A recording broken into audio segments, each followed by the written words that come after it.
Hello बच्चों, हम 11th class का रिटेल कर रहे हैं सेकेंड यूनिट, जो कि है क्रेडिट सेल यानी कि उधार बिक्री से संबंधित।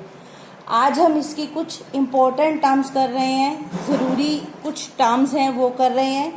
पहला है क्रेडिट सेल एग्रीमेंट यानी कि उधार बिक्री समझौता।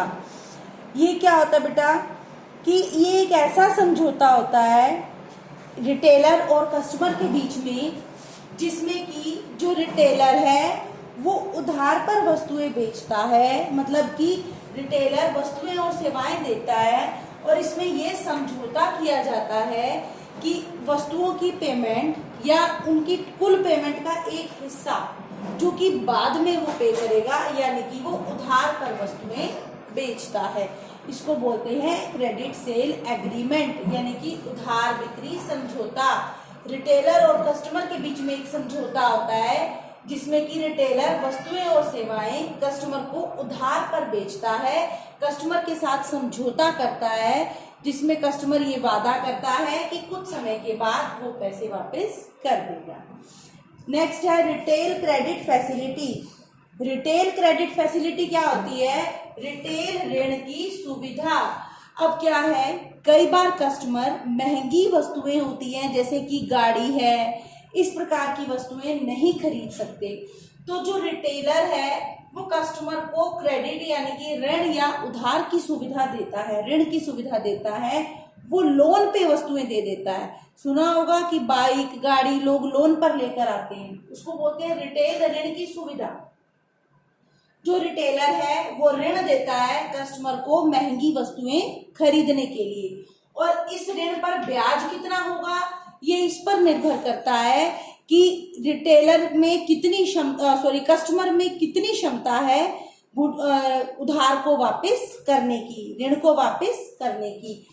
अगर कस्टमर की इनकम अच्छी है, जैसे कि कोई सरकारी कर्मचारी है, तो उसकी तनख्वाह में से ही लोन के पैसे काट लिए जाते हैं। तो अगर गारंटी है कि पैसे वापस आ जाएंगे तो क्या होता है, उसमें ब्याज की दर कम होती है, लेकिन रिस्क जितना ज्यादा होगा, पैसा डूबने के चांस जितने अधिक होंगे, उतना अधिक ब्याज लिया जाता है। मतलब महंगी वस्तुएं खरीदने के लिए जो रिटेलर है वो कस्टमर को ऋण देता है, उधार देता है, और इस ऋण की जो ब्याज की दर है ये इस पर निर्भर करती है कि पैसा वापस आने के कितने % चांस हैं। अगर पैसा वापस आने की सिक्योरिटी है कि पैसा जरूर वापस आएगा तो ब्याज की दर कम होती है, लेकिन अगर पैसा वापस आने का चांस कम हो, खतरा हो, तो ब्याज की दर अधिक होती है। नेक्स्ट है structure of credit agreement. Structure of credit agreement क्या होता है कि क्रेडिट जो उधार समझौता है उसकी संरचना। उधार समझौता कैसा होता है?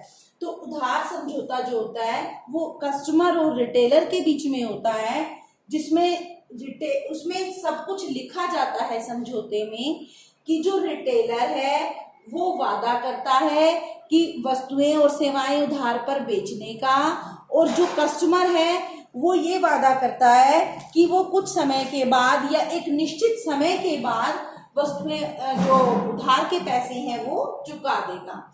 इसमें सब कुछ लिखा जाता है कि कितना उधार दिया जा रहा है, कितने समय के लिए दिया जा रहा है, वापस कब होगा, और ब्याज लिया जाएगा या नहीं लिया जाएगा, ब्याज की दर कितनी होगी, अगर वापसी किश्तों में करनी है तो कितनी किश्तों में करनी है, और वो किश्त कब चुकानी है। ये सारी जानकारी इस समझौते के अंदर लिखी होती है। नेक्स्ट है repayment terms of credit facility. उधार सुविधा की वापसी संबंधी शर्तें। वापसी संबंधी शर्तें क्या होती हैं?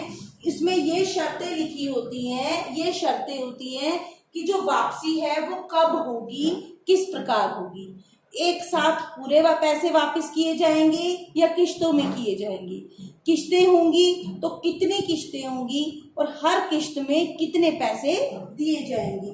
ये सारी शर्तें होती हैं कि वापसी जो हमने उधार दी है वो हम किस प्रकार वापस लेंगे। नेक्स्ट है agreement to sell. Agreement to sell क्या होता है कि बिक्री का समझौता ये भी रिटेलर और कस्टमर के बीच में होता है, लेकिन इसमें क्या होता है, भविष्य की किसी तिथि पर वस्तु बेचने का समझौता होता है।